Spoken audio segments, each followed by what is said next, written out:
Welcome to the speaker series on a shot glass of recovery. This podcast is a place for real stories, honest conversations, and recovery lived one day at a time. The views and opinions shared here are simply our own personal experiences. We do not speak for or represent Alcoholics Anonymous as a whole. You get a house, you get a car, then you start thinking that's all you are, but you don't know the truth. So let me spell it out for you. Now I got your attention, now there's a start. Now sit and listen to my favorite part. Life's been giving us some clues. The answer lies inside of your. Hey family, I'm Zoe and I'm a recovered alcoholic. Thanks Charlene for taking the meeting. Thank you everyone who's doing service in the background. Thanks Carolina for asking me to come at midnight in the UK. I foolishly had a pot of coffee earlier just to keep myself going, and I'm going to be suffering for that when this is over. I wanted to read this little story which I find quite wonderful, and it will just sort of hopefully ground me and just sort of get into the meeting. So I wasn't aware I had to share for so long either. So it talks about the Starfish story. So being recovered and given the power to help others, it's not feasible that we're going to save every suffering alcoholic. Thousands of us are dropping into oblivion every day. Many could recover if they had the opportunity we have enjoyed. How then shall we present that which is so freely given to us? The Starfish story provides an answer.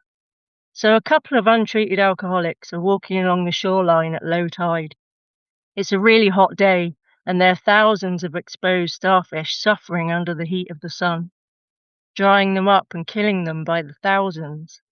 And a recovered alcoholic is constantly bending down over many times, bending down, picking them up, bending down, picking them up. And the untreated alcoholic says, "What are you doing? That's just stupid." And he replies, "Well, I'm saving the starfish." And the untreated alcoholic says, "Saving the starfish? Look around you. There are thousands of dead starfish, and many more are going to die under this incredible hot sun. You're not making any kind of difference whatsoever. Why bother?" To which the recovered alcoholic replied, while picking up another starfish, "I suppose you are correct in your assessment, but I think if it makes a big difference to this starfish I have right here," as he tosses the starfish back into the ocean. "We cannot save all the suffering alcoholics, but we can make a difference by sharing our story of recovery and win the newcomers' confidence so that we can take them through the miracle of the 12-step program, one alcoholic at a time." Now, when I came in here, I thought all this was nonsense. My sobriety date is the 23rd of June, 2015. I hid at the back of the room. I didn't talk. I was shaking with fear, worry, restlessness, and I just didn't think that this thing was going to help me at all. And every time you laughed and seemed a bit merry, I thought you were all laughing at me. It was all about me, and I need to get out of here quick, you know. I came in here broken woman, and the childhood was worthy of blaming for my problems and my resentments. You know, I was born 2 days after Christmas. So as a child, that was a huge resentment, you know, because there was Christmas, drinking, fun. And then I found out I had a half brother when I was 5 years old. His birthday is on Boxing Day. So of course they'd all have a joy, you know, oh, it's David's birthday and then my birthday. It felt like, you know, real or imagined. It was like, oh yeah, it doesn't matter. 27th of December, it doesn't matter. You know, so I remember sort of this looming kind of Christmas time, and it was this sort of like ego. What about me? DJ go. You're right there, Charlie. But yeah, it was like, what about me? What about me? What about me? You know, and this meism, it was like doing press ups every night when I went to sleep as a kid, you know, and I'd get up and I'd be like walking to school and I'd think everyone's looking at me or they all think I'm weird and I'm constantly doing other people's thinking and I'm sitting in a classroom. I don't understand what the teacher's on about, but I'm going to sit next to the smart one because she's got nice writing and she's clever and I can just copy her stuff. So as a kid, I got real sneaky of like, well, I could just copy the clever kid, right? So and then I can pass and get away with it. And this is what went on. When I was about 12 or 13, my alcoholic mother bought me this scrappy little pony when she was drunk one day, but she didn't give me, like, the things you need for a pony is a field and feed, and you need their feed done and all this kind of stuff. So that began my robbing career as a child, is I would go out in the night stealing hay from barns and other people's horse feed and their grooming brushes and so already by this age, sort of like 12, 13, I'm smoking, I'm sneaking out at night, and I'm stealing, me on my little bike with my little dog, and I'm sneaking around and I'm smoking in bushes, and I was an alcoholic through and through. I had alcoholism before I picked a drink up, and it was a huge problem, when I look back. And then my first drunk was my second drink. So one night I found some booze and I drank that and I knew I was going to do it again. And the second night, I went back to the cupboard and I got this big bottle of whiskey, and I got halfway down that sucker and I'd arrived. I was like, oh, I felt all right in my skin. I felt like didn't matter if people were looking at me. In fact, I felt a bit better about myself. My boobs got bigger. I got taller. I became, like, oh, it just doesn't matter. It doesn't matter if I fall off the horse in front of someone, or, it doesn't matter if I make a fool of myself. I didn't care. And I loved it. I absolutely loved it. I can't remember the first pickle I ate. I can't remember the first, I don't eat meat anymore, but the first steak I ever made. I can't remember those things, but I remember that like it was yesterday. And and it was a shit show actually that night, excuse my language, because I was very ill and I wet my pants and I swore that I would never do it again, right? And it wasn't long before I was doing it again, and I didn't know, obviously, back then about mental obsessions, physical craving, and all that kind of stuff. But, for me, anytime I was feeling something or a relationship wasn't going quite right, I'd be so judgmental of them because they're not behaving how I need them to behave. So my remedy to that was to hire a van and move. I would just move. And I'm not joking when I say I've probably moved at least 50 plus times in my life. And that was my solution. I'll go somewhere else and I won't drink, and I'll generate on my own power this a new life, right? I mean, it seems totally sensible. My life is falling to pieces. I'm not showing up at work. The relationship's going down the toilet, so I need to leave, right? And start again. But what happened is I would take myself with me and I would find people and pubs that were open at 8 o'clock in the morning, or, round the clock, and they got to know me by my first name. And then I would find service stations, petrol stations that had a 24-hour opening. So by the end of my drinking, because I don't want to go into this big drunkalog, this time of night precisely, like, midnight gone, is when I would come alive because I'd given up being able to be a day walker. Like in the day, I was just paranoid that you were going to smell my breath, find out that I'm a Looney Tune, find out that I'm not worthy of being on this planet. But when it got dark, the early hours is when I come to life. And so I get in my car, because I'm a professional drink driver, and I would go and drive to get my 12 or 24 cans or my 3 bottles or whatever, and I'd usually buy a lettuce or, some random thing, so it didn't look like I'm just buying alcohol, because, I mean, who does that? Alcoholics, right? So I'm buying food as well, whatever. And then I would drive home and I would drink more, and then I would decide that I'm gonna phone him up and go and visit him. And then I would spend probably 2 hours trying to decide what I'm gonna wear to look good enough for him, and I'd turn up there at 3 o'clock in the morning at this poor suffering bloke's house, whoever it was at the time, and spend the night with doing whatever with him. And, and then somehow I managed to still make it back to work. This is functioning alcoholic, we call it, don't we? I still make it back to work for 6:30, 7 the next morning, and I just need a couple more cans just to keep me up, right? Keep me going. And it just went on and on like that. The last 5 years of my drinking, it was 24/7. I remember I was doing this live-in job, and the boiler man was knocking at the door and he wanted to come and service the boiler for the accommodation. It wasn't my accommodation, it was my employer's. And I couldn't let him in because of all the cans and the bottles. Like, I mean, I'd gone past hiding. I mean, I don't know if there's any hiders in the room, right? Gone past hiding it in cupboards, welly boots and car boots and under the bed, and I'd gone past all that. I just chuck it on the floor, or I'd make little pyramids on the ironing board of, cans and bottles. Real pretty. I used to take photos of it. Nuts. Like, I was nuts, right?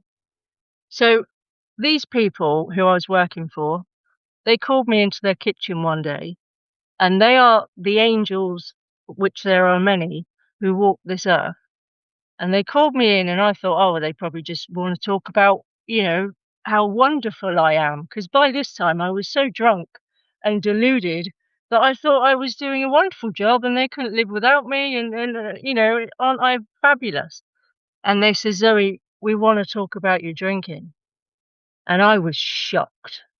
I mean, how dare they? Because I was hiding it so well, right? And they said, "Oh, my bins are full and, what's going on?" And I said, "I need help." And it was the first time, that kind of, in the book it talks about, I learned I had to fully concede to my innermost self that I'm an alcoholic, and this is the first step. And that happened right there in their kitchen, through the embarrassment, guilt, shame, and remorse. But that's when that happened for me, or to me. And so I ended up in this rehab, and they took me on a wacky bus to meetings. And I went to another fellowship meeting because that meeting was shorter, because I didn't want to go to AA because the meeting was an hour and a half, whereas the other one was just an hour. You know, so I wanted the easier, softer way, right? Because that's what I've learned to do. Like I can do. I just want the easy, softer way. And I went to this other meeting for like 3 or 4 weeks, and then someone says, "You should come to the AA meeting. It's actually really good." And I says, "Well, how many people go?" Like, sort of, I had no idea, but I was sort of like, well, it has to be a meeting that suits me, sort of thing. Anyway, I turn up at this meeting, and there's a lady there who's probably like 100 years old, and she's holding this little teddy bear under her arm, and I thought, well, that's a bit weird. And she was sharing about, like, how she felt as a child and how she hid bottles and how she ran away, from relationships. And anytime she had a feeling, a thought, or emotion, she just couldn't stand it and she was drinking. And in the end, she was drinking herself to death and she couldn't stop.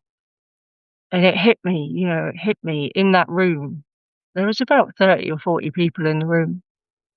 And I just broke down because it was like that was what was happening to me, and I was so deluded I couldn't even see it, you know. Do we call it denial, don't we, in here?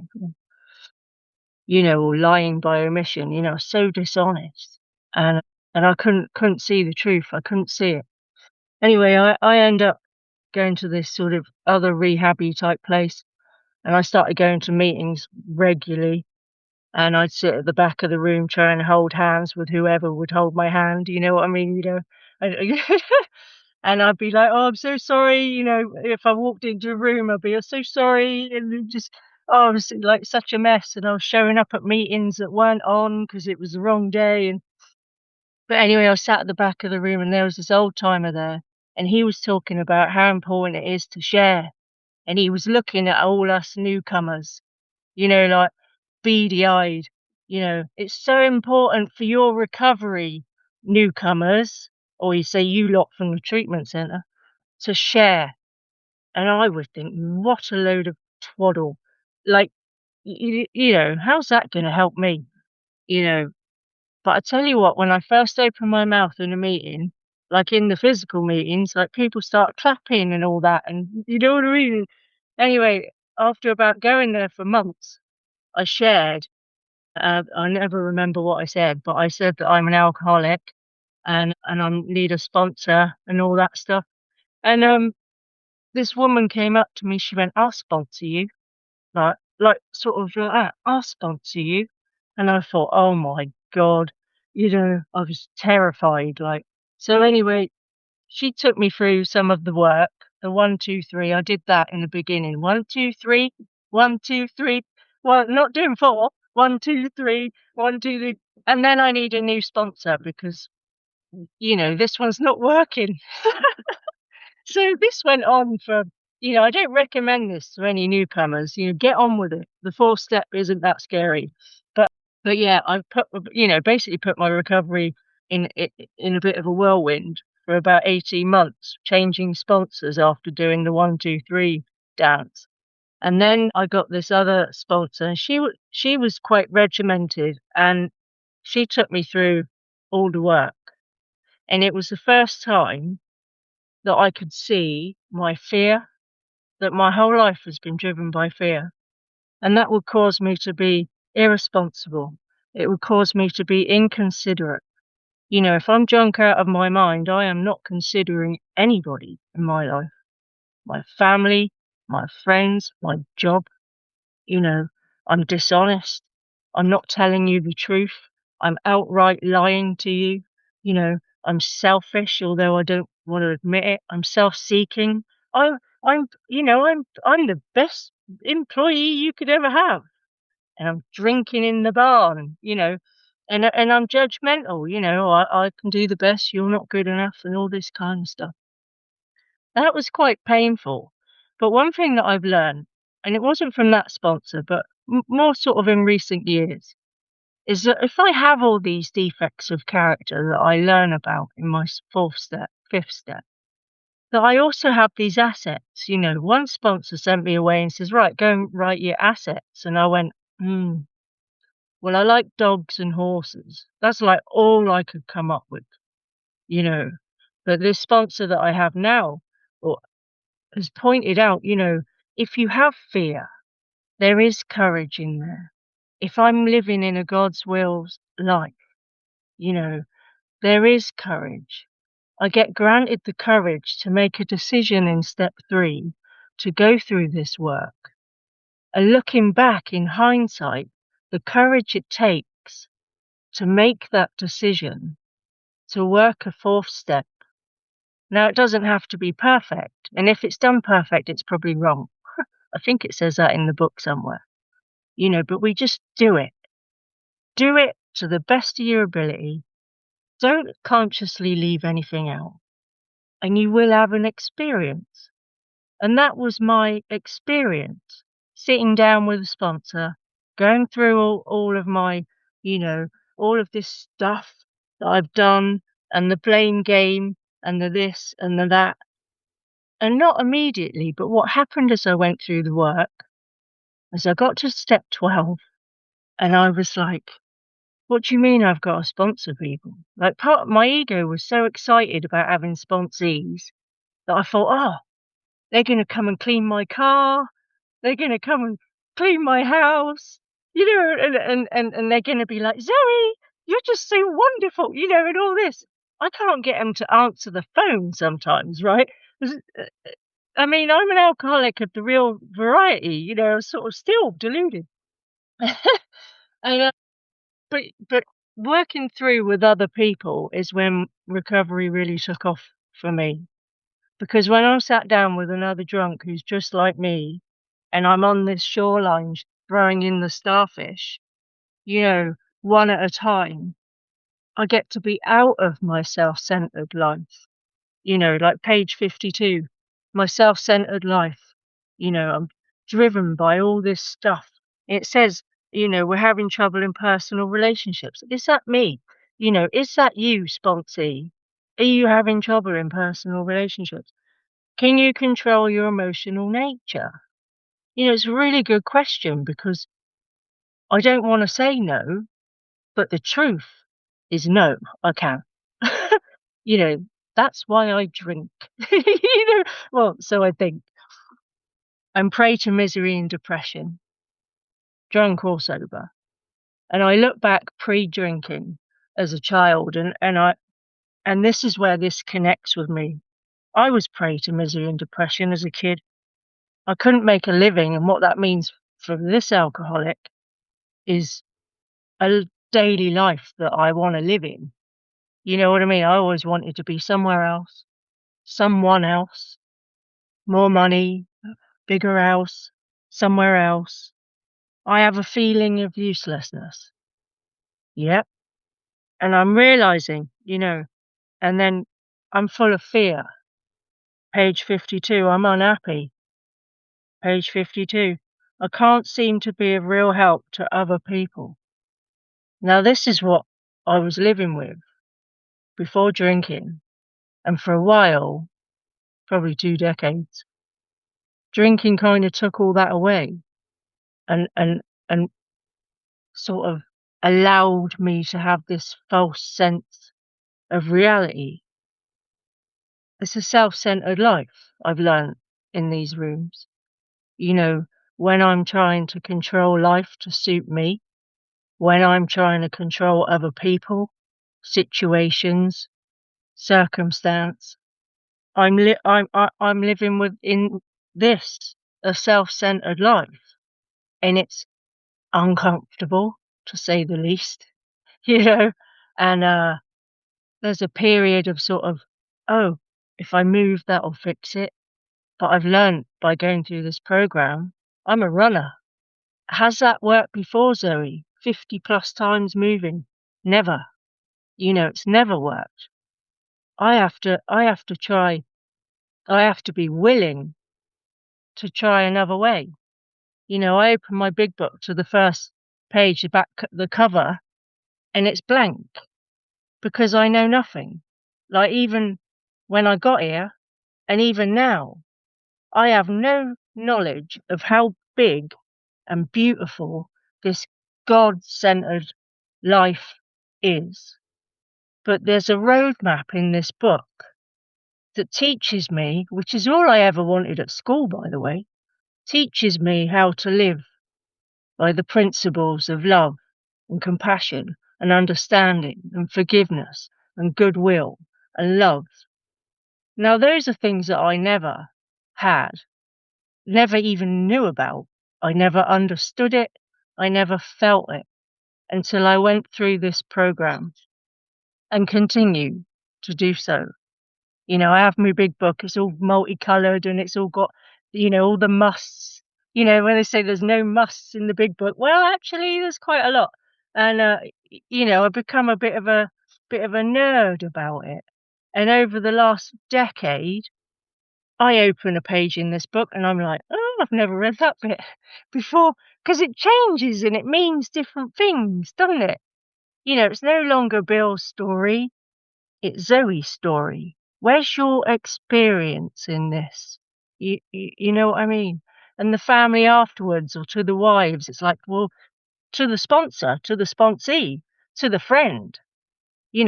This is like the directions of how Zoe can live in the promises.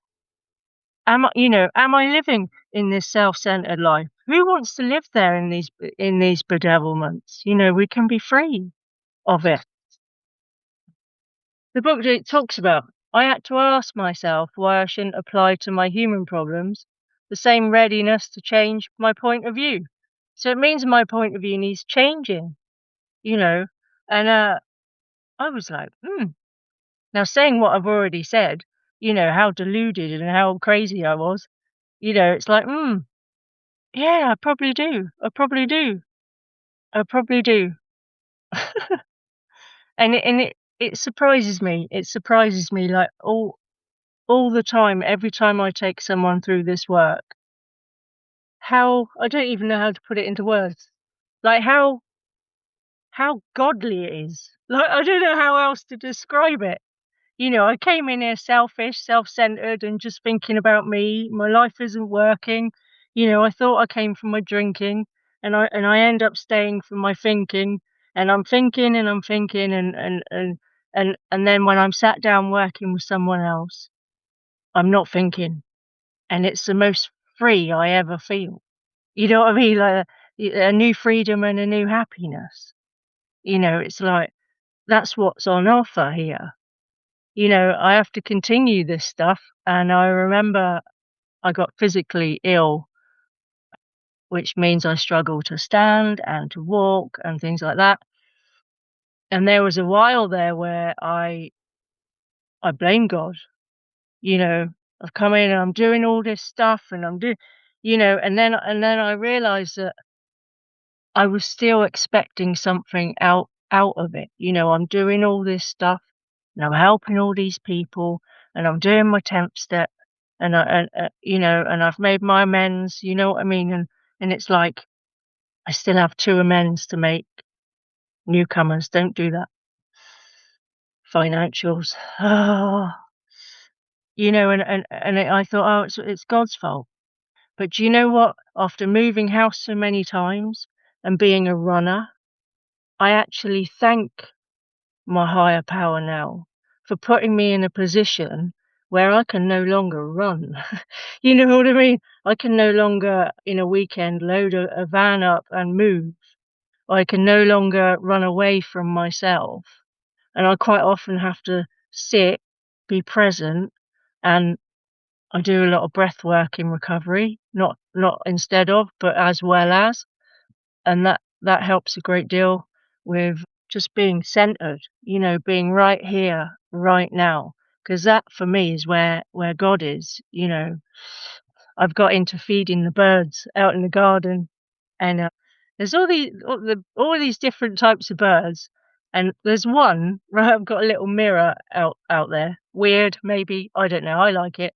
The plants growing around it, and there's this one bird that runs up and down in front of the mirror, tweet, tweet, tweet, tweet, tweeting, like, and it's going berserk, looking at itself in the mirror, and I'm thinking that one's definitely alcoholic, isn't it? It's definitely the alcoholic one. It's trying to have a fight with itself in the mirror. It's like, yeah, that's definitely in the bedevilment.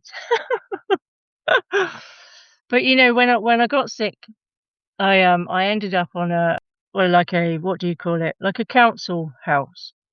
And I remember, like, being so judgmental about being in a council house and being on some sort of benefit or something, because that wasn't me. I was always a workaholic, and I end up in this situation with the body the way it is. And God, I'd like God to show up in ways I want him to show up, but he never does. But in this situation, I got put in this little house, and I was there about 6 months. And then in the middle of the night, there was like this banging and screaming coming from next door. And this went on for like another 2 or 3 months. And I was secretary of the local meeting there. And I chatted to a few fellows, and I said, I don't know what to do about this neighbour of mine. And they said, well, just go round there, you know, with love, compassion, tolerance, and goodwill. Because I wanted to go round there and put my hands round his throat for waking me up all the time. Some of the time, let's be honest, not all the time. And I went round there, and he had blood all over his knuckles where some alcoholics do that. That wasn't my thing. I'd end up in bed with people or driving, but his thing was beat the house up. That we show up different, don't we?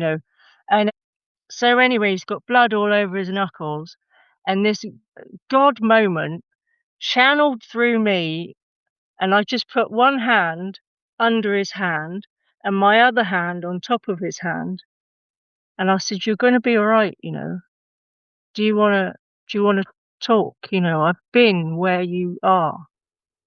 Like the Starfish story, that we get to be helpful. And that lad, he was only in his 20s.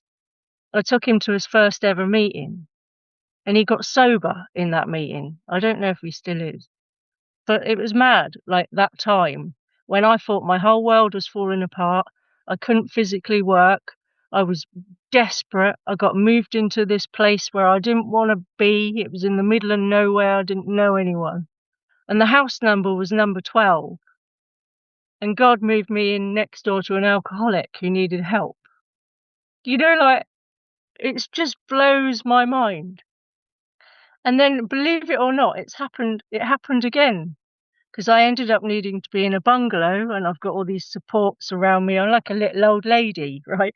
And and I move in here, and I get friendly with the neighbour. He seems quite nice or whatever, helpful, friendly and helpful.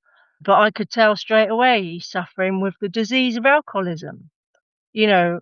And Christmas before last, I couldn't get hold of him, and we found him on his sofa, and he died from this disease. And I got to be there with his family, who lived just up the street. Now, this isn't what I had planned. I thought I'd have 20 sponsees cleaning my car. I didn't think that I was going to be, you know, uh, consoling neighbours and helping families with the death of their brother. And, like how God shows up. This is your assignment, Zoe. And every morning I'm like, what's the assignment today then? Oh, I got nothing to say then, have you? Like, because I'm still wanting this universal energy to go, hello, Zoe, today we are going to do this. Oh, okay, brilliant. Never happens. Never happens. But when I get out of my own way, I end up in these situations being mesmerized by the birds outside and laughing at the little one that's running around by the mirror.